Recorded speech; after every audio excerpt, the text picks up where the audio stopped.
China এবং বাংলাদেশের মধ্যে সরাসরি জাহাজ চলাচল শুরু হয়েছে। আর বাংলাদেশ এবং চায়নার মধ্যে সরাসরি জাহাজ চলাচলের কারণে বাণিজ্যের নতুন সম্ভাবনা তৈরি হচ্ছে। নৌপথে 10 থেকে 12 দিনের মধ্যেই চীন থেকে সরাসরি পণ্য আসবে চট্টগ্রামে। বাংলাদেশ চীন সরাসরি জাহাজ চলাচল শুরু হয়েছে। চায়নার সাথে বাংলাদেশের যত বেশি ব্যবসা বাড়বে, ভারতের উপর বাংলাদেশের নির্ভরতা তত কমবে। চায়না এবং বাংলাদেশের মধ্যে সরাসরি বাণিজ্য জাহাজ চলবে, এটা শুনে ভারতের অবস্থা খারাপ হয়ে গিয়েছে। ভারত এখন চিন্তায় আছে যে তাদের সাথে ব্যবসা কমিয়ে দিবে বাংলাদেশ। সম্প্রতি চায়না থেকে সরাসরি জাহাজ বাংলাদেশে ঢুকেছে, আর এর মধ্য দিয়ে উন্মুক্ত হয়েছে বাণিজ্যের নতুন সম্ভাবনা। কর্তৃপক্ষ বলছে চীন বাংলাদেশ রুটে সরাসরি জাহাজ পরিচালনা দেশের বাণিজ্যের জন্য বেশ সম্ভাবনাময়। 5 আগস্ট ছাত্র জনতার অভ্যুত্থানের মুখে পতন হয় আওয়ামী লীগ সরকারের। সাবেক প্রধানমন্ত্রী শেখ হাসিনা ক্ষমতাচ্যুত হয়ে ভারতে আশ্রয় নেওয়ার পর থেকেই বাংলাদেশ ও ভারতের মধ্যে সম্পর্কে তিক্ততা দেখা দেয়। এইরকম পরিস্থিতিতেই বাংলাদেশ এবং চায়নার মধ্যে সরাসরি জাহাজ চালু হয়েছে। সিঙ্গাপুর ভিত্তিক প্যাসিফিক ইন্টারন্যাশনাল বা পিআইএল পরিচালিত এমভি কোটা আগুন এই জাহাজটি চায়নার বুসান বন্দর থেকে 9 দিনের যাত্রার পর 16 সেপ্টেম্বর সকালে চট্টগ্রাম বন্দরে 13 নম্বর জেটিতে নোঙর করে জাহাজটি। পৃথিবীর অন্যতম ব্যস্ততম একটি সমুদ্র বন্দর হচ্ছে চায়নার নিংবো বুসান। সেখান থেকে জাহাজটি 552টি কন্টেইনার নিয়ে চট্টগ্রামে পৌঁছায় এই জাহাজটি। চট্টগ্রাম বন্দর কর্তৃপক্ষের সহকারী টার্মিনাল ম্যানেজার রাজীব চৌধুরী বলেন, চায়না চিটাগাং এক্সপ্রেস নামের এই সার্ভিসে একাধিক প্রতিষ্ঠানের মালিকানাধীন জাহাজের একটি কনসেটিয়ান গঠন করা হয়েছে। আর এই চুক্তি অনুযায়ী মাত্র 9 দিনের মধ্যে চায়না থেকে বাংলাদেশে ঢুকেছে এই জাহাজটি। আগে চায়না থেকে বাংলাদেশে জাহাজ আসতে 20 থেকে 25 দিন সময় লাগতো। এখন চায়না চট্টগ্রামে সরাসরি রুট চালু হওয়ার কারণে খুবই কম সময়ে জাহাজ আসা যাওয়া করতে পারছে। মাত্র 8 থেকে 9 দিনের মধ্যে চায়না থেকে বাংলাদেশে পৌঁছাচ্ছে জাহাজগুলো। এতে চায়নার সাথে বাংলাদেশের বাণিজ্যিক উন্নতি হচ্ছে। বাংলাদেশের পোশাক রপ্তানি খাতের বেশিরভাগ কাঁচামালই চায়না থেকে আনা হয়। আবার বাংলাদেশের চামড়া সহ বেশ কিছু পণ্য চায়নাতে রপ্তানি করা হয়। আর এসব আমদানি রপ্তানি করা হতো সিঙ্গাপুর এবং মালয়েশিয়ার রুট ব্যবহার করে। কিন্তু জাহাজকে এখন সিঙ্গাপুর মালয়েশিয়া দিয়ে যেতে হবে না, বাংলাদেশ এবং চায়নার মধ্যে সরাসরি রুট চালু হয়েছে। এতে করে বাংলাদেশ এবং চায়নার মধ্যে আমদানি রপ্তানি খরচ অনেক কমে যাবে। চায়না এবং বাংলাদেশ কি পরিমাণ লেনদেন করে থাকে তা আমরা একটু পরে জানতে পারবো। তবে আরেকটি সুখবর হচ্ছে বাংলাদেশ চায়না পাকিস্তান থেকে পেঁয়াজ আমদানি করছে। চায়না এবং পাকিস্তানের পেঁয়াজগুলো ইতিমধ্যে বাংলাদেশের চট্টগ্রামে পৌঁছে গিয়েছে। ভারত এখন তাদের পেঁয়াজ নিয়ে কি করবে? বাংলাদেশ সিদ্ধান্ত নিয়েছে ভারতের কোনো পেঁয়াজ ক্রয় করবে না। ভারতের পেঁয়াজের বিপরীতে পাকিস্তান এবং চায়না খুবই কম দামে পেঁয়াজ দিচ্ছে বাংলাদেশকে।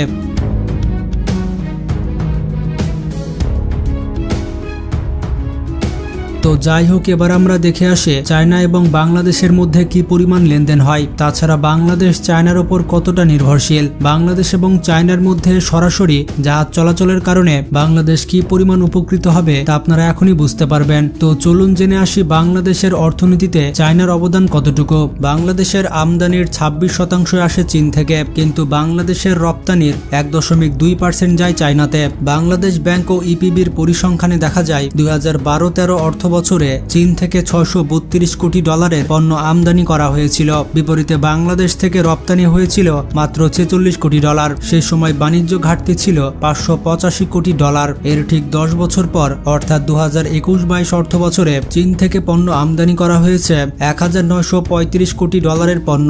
অথচ সেই সময় বাংলাদেশ থেকে রপ্তানি হওয়া পণ্যের মূল্য ছিল মাত্র 68 কোটি ডলার। সর্বশেষ 2022-23 অর্থ বছরে চায়না থেকে আমদানি কিছুটা বেড়েছে। মোট পণ্য আমদানি হয়েছে 1981 কোটি ডলারের, তবে রপ্তানি ছিল সেই 68 কোটি ডলার। সেই হিসেবে বাংলাদেশের সাথে চায়নার বাণিজ্য ঘাটতি হচ্ছে 1900 কোটি ডলারের বেশি। মানে 10 বছরে বাণিজ্য ঘাটতি বেড়েছে প্রায় 3 গুণেরও বেশি। চায়না থেকে আমদানি করা পণ্যগুলোর মধ্যে রয়েছে সয়াবিন তেল ও পাম অয়েল, রয়েছে গম প্রকৌশল যন্ত্রপাতি, তুলা, ইলেকট্রিক্যাল যন্ত্রপাতি, বোনা কাপড়, কৃত্রিম তন্তু ইত্যাদি। বাংলাদেশের পোশাক তৈরির বেশিরভাগ কাঁচামালও আসে চায়না থেকে। বিপরীতে বাংলাদেশ থেকে চীনে রপ্তানি হওয়া পণ্যগুলোর মধ্যে রয়েছে ওভেন পোশাক, নিটওয়্যার, হোম টেক্সটাইল, চামড়া ও চামড়াজাত পণ্য, এর পাশাপাশি জুতা ইত্যাদি। বলতে গেলে এককভাবে বাংলাদেশের সবচেয়ে বড় বাণিজ্যিক অংশীদার এখন চীন।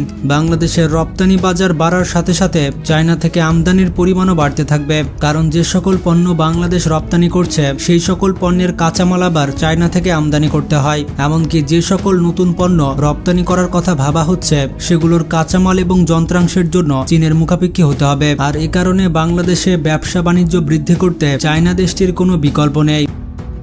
বাংলাদেশের প্রধান খাতগুলোকে তাদের প্রয়োজনে আমদানি করতে হয় চায়না থেকে, আর তাই বাংলাদেশের অর্থনীতি যত বড় হবে চীনের সাথে বাণিজ্য তত বাড়তে থাকবে। এদিকে 2015 সালে চায়না কয়েকটি স্বল্পোন্নত দেশে তাদের পণ্যের 97% পর্যন্ত বাণিজ্য সুবিধা বাড়ানোর প্রস্তাব দেয়। 2020 সালের জুলাই থেকে ট্যারিফ লাইনের আওতায় 97% বাংলাদেশি পণ্যে শুল্কমুক্ত সুবিধা চালু করে, যার ফলে ওই বছর চায়নাতে 8547টি পণ্য শুল্কমুক্ত সুবিধায় রপ্তানির সুযোগ পায় বাংলাদেশ। এবং 2022 সালে চায়না তাদের বাজারে বাংলাদেশকে 99% পণ্যে শুল্কমুক্ত সুবিধা দেয়। তবে এই সুবিধা কাজে লাগিয়ে চীনের বাজারে রপ্তানি বাড়াতে পুরোপুরি ব্যর্থ হয়েছে বাংলাদেশ। অবাক করা বিষয়টি হচ্ছে 2026 সালের পরে বাংলাদেশ স্বল্পোন্নত দেশ থেকে উন্নয়নশীল দেশে উন্নীত হলে উন্নত ও উন্নয়নশীল দেশে পণ্য রপ্তানির সময় শুল্কমুক্ত কোটামুক্ত প্রবেশাধিকার সুবিধা থেকে বঞ্চিত হবে। এক্ষেত্রে চায়না দেশটিও এটির ব্যতিক্রম নয়। তবে 2026 সালে স্বল্পোন্নত দেশের তালিকা থেকে বাংলাদেশ বের হওয়ার আগেই চায়নার সাথে মুক্ত বাণিজ্য চুক্তির বিষয়ে আলোচনা চলছে।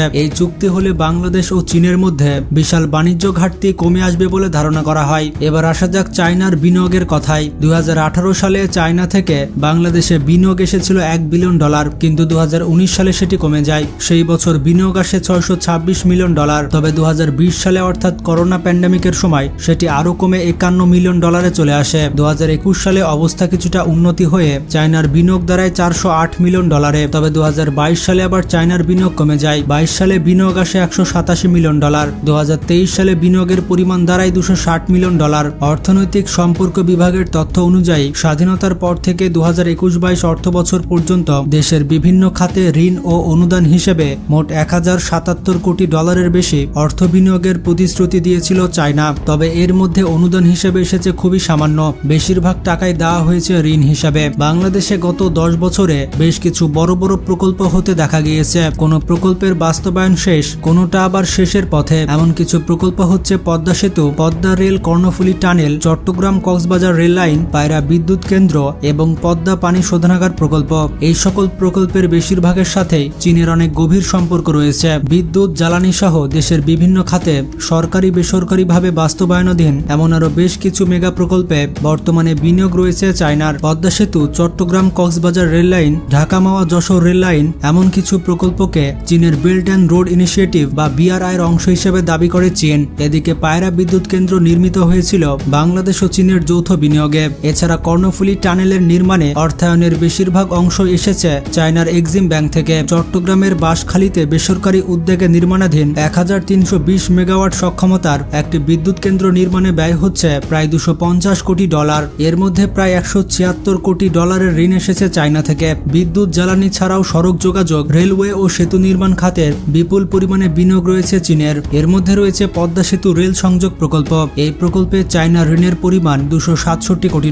তাছাড়া ঢাকা আশুলিয়া এলিভেটেড এক্সপ্রেসওয়ে নির্মাণ ব্যয়ের $113 কোটি ঋণ নেওয়া হয়েছে চায়না থেকে। 2025 সালে বাংলাদেশ ও চীনের কূটনৈতিক সম্পর্কের 50 বছর পূর্তি হবে। এই উপলক্ষে চীন দ্বিপক্ষীয় সম্পর্ক জোরদারে বেশ কয়েকটি প্রকল্পে কাজ করার আগ্রহ প্রকাশ করেছে। এরই মধ্যে বাংলাদেশ থেকে পাট ও চামড়াজাত পণ্য, ফার্মাসিউটিক্যালস, আমসহ সিরামিক আমদানি বাড়ানোর প্রতিশ্রুতি দিয়েছে চায়না।